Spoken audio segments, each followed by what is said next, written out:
So the difference between a cold and the flu are that they're caused by different viruses. And so the flu is caused by the influenza virus, and the common cold is caused by many different other types of viruses, but is not caused by the influenza virus. Symptoms of a common cold include cough, sneezing, sore throat, sometimes a low-grade fever, runny nose, and nasal congestion or stuffy nose.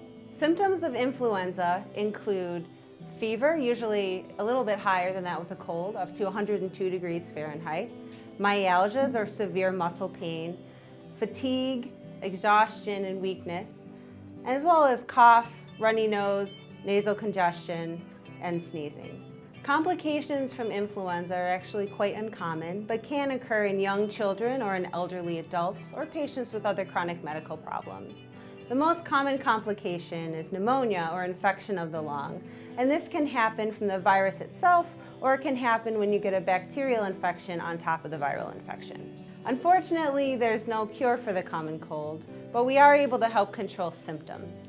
I would advise that you talk to your doctor before you start any medication for symptom control, as they are contraindicated in patients with some medical problems. So for cough, we're able to use cough suppressant medications. For runny nose or nasal congestion, we can use decongestant medications.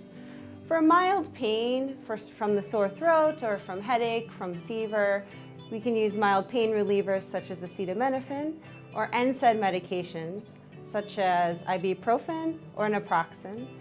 And there are other more conservative measures that we use as well, such as heated, humidified air.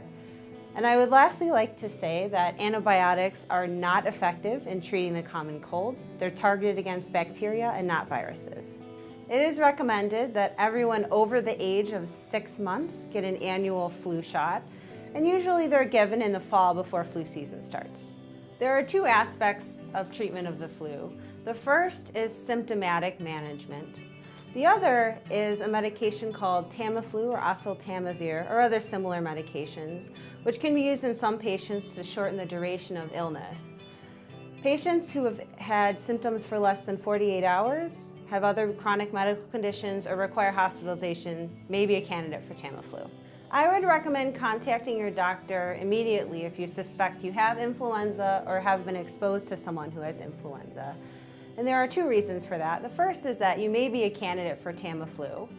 And the second is that patients can become very ill with influenza infection, and it's important to touch base with your doctor.